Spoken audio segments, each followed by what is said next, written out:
A polêmica decisão do ministro Alexandre de Moraes de banir a rede social X do Brasil e as implicações sobre censura e liberdade de expressão são temas da minha entrevista com o jurista e presidente do IBEDAFT, Dr. Quioche Arada. Olá, Dr. Quioche, um prazer recebê-lo aqui no LGT Notícias. Prazer é meu, Viviane. Doutor Quioche, deu o que falar aí a decisão do ministro Alexandre de Moraes de banir a rede social X do Brasil. Na verdade, aí foi uma batalha de forças entre o ministro e o bilionário Elon Musk. O empresário descumpriu todas as ordens judiciais, não pagou as multas, até que resolveu acabar com qualquer representação legal no Brasil, fechando o escritório da plataforma por aqui. Pesou a mão o ministro Alexandre de Moraes ou foi a decisão correta a ser tomada diante aí das negativas de Elon Musk de cumprir as medidas judiciais e cumprir o que diz aí o Marco Civil da internet, né?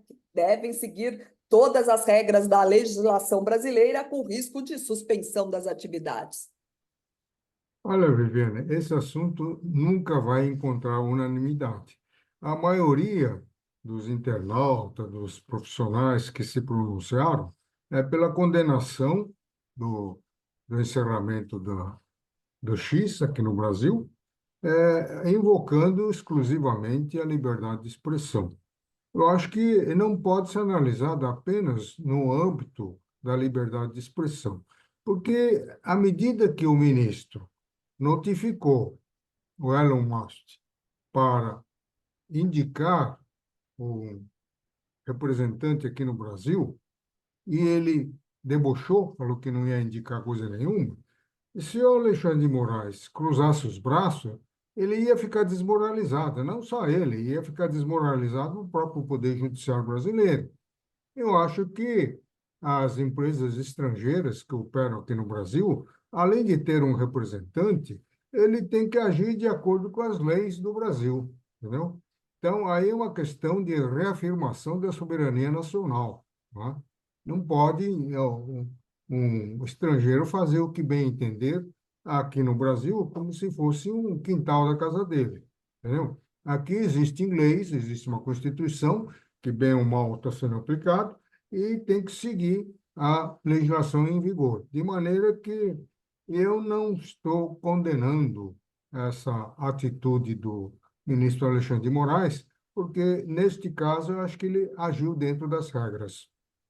Doutor Quioche, muito se fala aí do bloqueio das contas da Starlink, que é outra empresa aí do bilionário Musk. Foi correta a decisão? E a multa de R$ 50.000 para usuários que insistirem em publicar na rede social usando, por exemplo, o VPN, que é um serviço que mascara a localidade do usuário, permitindo aí furar os bloqueios geográficos. Ele está falando em bloquear também o Starlink, porque Starlink ele usa uma tecnologia de ponta por via satélite, ele consegue fazer que um cidadão lá na longínqua Amazonas consiga acessar o X, acessar a internet em geral, tá? Mas o próprio Exército Brasileiro mandou um ofício para o ministro Alexandre de Moraes para não bloquear o Starlink, porque aí dava um escuro nas comunicações das Forças Armadas.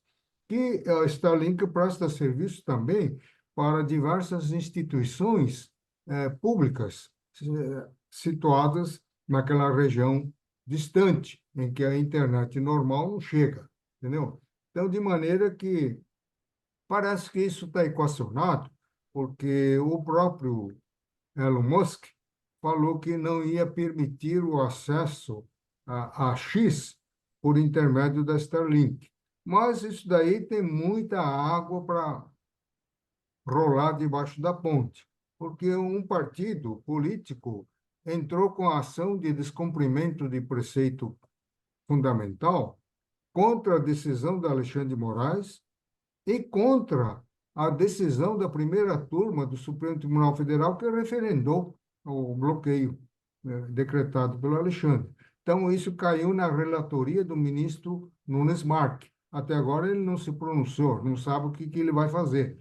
ele tem uma opção de conceder a liminar, invalidar o bloqueio ou mandar diretamente para o plenário. Entendeu? E lembrando também, né, doutor, que eu acho que o Musk tem um comportamento diferente, né, em vários outros lugares. Na China, por exemplo, onde o bilionário tem a empresa Tesla dele, né, o X é banido e nunca houve briga entre o Musk É, e o governo chinês, verdade, né? Doutor, verdade. que eu achei muito se falou também sobre censura e liberdade de expressão, né? Bloquear as contas nas redes sociais é mesmo a melhor decisão? A justificativa é pela preservação da democracia, mas é democrático aí o cala a boca apagando um post? Eu acho que não, né? Eu acho que isso tem que ser apurado caso a caso e punir os eventuais excessos. Você não pode bloquear e deixar milhões de usuários fora do ar, né? Isso daí me parece não. Eu acho que fere mesmo a liberdade de expressão. Então, cada caso tem que ser analisado em seus mínimos detalhes e, se for o caso, punir, não é? A rede. Mas não pode bloquear assim, linearmente. Doutor Piocha, aqui em São Paulo a gente teve um caso, né? O Tribunal Regional Eleitoral bloqueou as contas sociais do candidato à prefeitura, Pablo Marçal, né? Na justificativa, a garantia de parâmetros de igualdade, integridade e equilíbrio aí do processo eleitoral. O candidato pede aos milhares de seguidores que façam cortes da participação dele em entrevistas e em debates e paga para aqueles que conseguem aí uma maior audiência, né? Curtidas, visualizações.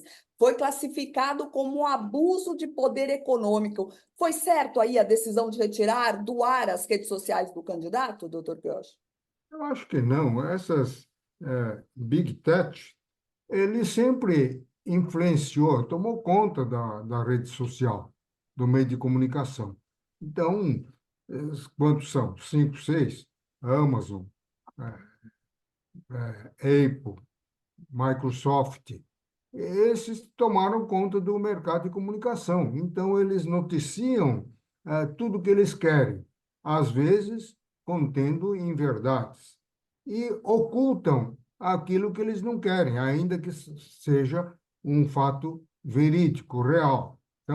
Então as pequenas empresas não conseguem fazer concorrência junto desses gigantes que praticamente detêm um monopólio no setor de comunicação. Então, esses gigantes estão fazendo mal no mundo inteiro. Estão, através de inserção de textos, estão influenciando o eleitorado no mundo inteiro. De certa forma, isso fragiliza a democracia no mundo. É. Doutor Pioche, o senhor acredita aí que esse conflito entre o Musk e a justiça brasileira pode acelerar por aqui aí a regulamentação das redes sociais? Eu acho que sim. Se faz urgente essa regulamentação. Agora, o que não pode é ficar solto, cada um faz o que bem entende, né? E, e às vezes, até uma pessoa bem intencionada passa a acreditar na realidade do fato divulgado, tamanha a insistência com que eles divulgam esses fatos que o ministro Alexandre de Moraes chamou de fake news.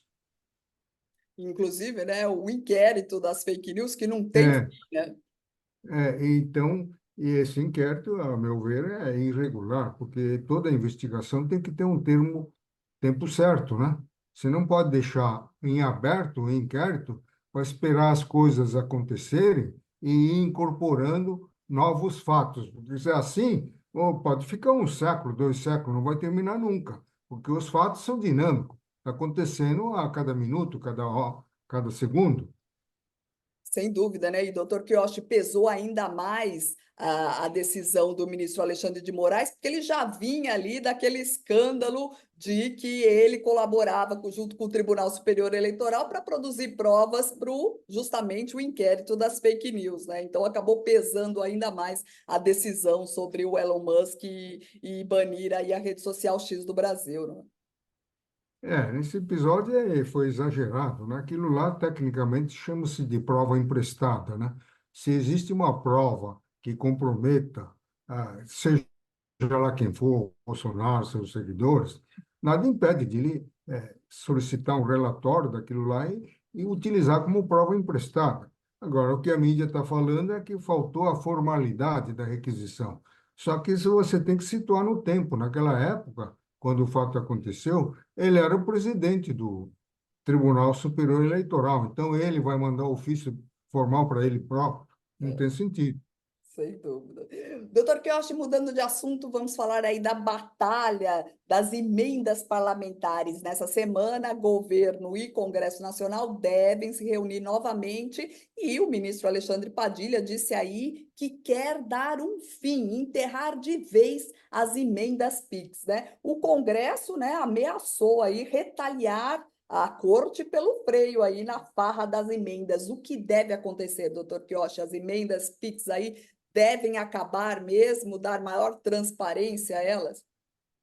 Já existe uma liminar do ministro Dino declarando a inconstitucionalidade, não só da emenda PIX, mas de toda a emenda. Esse negócio de emenda individual, emenda de bancada, aliás, a emenda do relator foi incorporado dentro da emenda individual, entendeu? Então, de 1,2% da receita corrente líquida passou para 2%. Então, aí alguns falaram, agora passou a ter base constitucional. Ficou na mesma. Para mim, tudo isso é absolutamente inconstitucional, porque no Brasil vige o princípio federativo, é a harmonia e independência dos poderes. Então, o poder executivo, preponderantemente, ele executa os atos, e no que, inclusive, a execução orçamentária, e o legislativo legisla e fiscaliza o cumprimento das leis, né? Então, o órgão que fiscaliza a execução orçamentária não pode estar promovendo gastos, não é? Então, além desse aspecto maligno dessas emendas espúrias, espúrias mesmo, desvia o deputado e o senador dos grandes debates dos temas nacionais. Eles ficam debatendo lá, verbinha aqui para o município de Xiririca, outro lá para um tratorzinho lá para o município de Caraguatatuba e assim por diante. E os temas nacionais? Ninguém mais está se preocupando, ninguém mais está debatendo. O Congresso transformou-se numa casa de distribuição de recursos às prefeituras do interior. Sem dúvida. E muitas vezes, né, recursos aí que sem E depois, pior que eles ganham uma comissão nessa distribuição, né? Você lembra do episódio Tratoraço? sem dúvida. 280% a mais do que o preço normal. Sem dúvida. E até a desconfiança, né, que esse dinheiro aí, esse repasse, sem o menor controle, né, estaria sendo usado aí para as campanhas políticas, financiamento de campanhas eleitorais. Acho que nesse sentido o governo atual tem razão em acabar com essas emendas, né? Emenda PIX, vê se pode um negócio desse. PIX, você está acostumado a operar no PIX, ou não tem empenho, não tem conferência de conta, nada. E você digita um número lá e já sai. Daqui a pouco eles vão inventar uma emenda por gesto do dedo. O deputado levanta o dedo, o recurso já saiu, Sem entendeu? dúvida. É um negócio escandaloso, né? Sem dúvida. Doutor Quiochi, antes de terminar, queria conversar com o senhor sobre a reforma tributária. A projeção aí da alíquota é de 28% e coloca o Brasil aí como campeão entre os 39 países. Diz aí que há, no Senado, o relator da reforma tributária é tão movimentado o gabinete dele que há até trânsito nos corredores de tanta gente que está indo lá fazer mais pedidos, mais isenção aí, vai explodir essa taxa, né, doutor Guiotti? É, os governistas e aqueles que fizeram o projeto perderam a vergonha, não tem pudor. Eles ficaram insistindo em 26,5%. Eu dizia, isso daí é brincadeira. Então, eles estão jogando a mentira para frente. Como viu que agora não dá para segurar essa mentira, porque isentou a carne, Zona Franca de Manaus continua com isenção, 60% a menos aqui, 30% a menos aqui, cada dia, como você está falando, está crescendo o bolo dos que vão pagar menos, não é? Porque o Congresso virou o balcão de negócio, vai lá um empresário influente e fala, olha, eu não quero pagar esse IBS, viu? No mínimo, eu quero 60% de desconto. Ah, pois não, está atendido. Então, não, isso daí vai levar a alíquota geral para a estratosfera. Agora, é uma mentira deslavada falar que vai ficar em 28%. Por que então não fixa? Por que cargas d'água então não fixa em 28%? Porque é mentira. Porque, na verdade, Viviana, tem três alíquotas. Em 2033, quando acabar o ISS e ICMS, o IBS entrar no mercado sozinho, vai ter a alíquota federal, que tem que usar o Tribunal de Contas para fornecer os dados para fixar. Na verdade, tudo isso é cortina de fumaça. Quem vai dizer qual é a alíquota da União é o Ministério da Fazenda. Então, os senadores têm que engolir o número que eles mandaram, porque eles não têm ferramenta para calcular a alíquota necessária para fazer frente a esses gastos fenomenais, fantásticos, que não param. E depois, está lá, sem parâmetro nenhum. O município pode fixar a sua alíquota. O Estado pode fixar a sua alíquota. 27 estados fixando alíquotas diferentes, porque não diz que tem que ser uniforme. E 5.570 municípios fixando a sua alíquota. Então, como é que você pode dizer que vai ficar em 28%? Isso é uma mentira. Então, quanto mais isenção, redução houver, maior será a alíquota geral. Perfeito, doutor Queiroz. Nosso tempo encerrou. Queria muito agradecer sua presença aqui no NGT Notícias. Eu que agradeço, Viviane. Esse foi o jurista e presidente do Iberdart, doutor Queiroz Charada, falando aqui no NGT Notícias de hoje. Muito obrigada pela sua companhia e eu te aguardo na próxima edição. Até mais!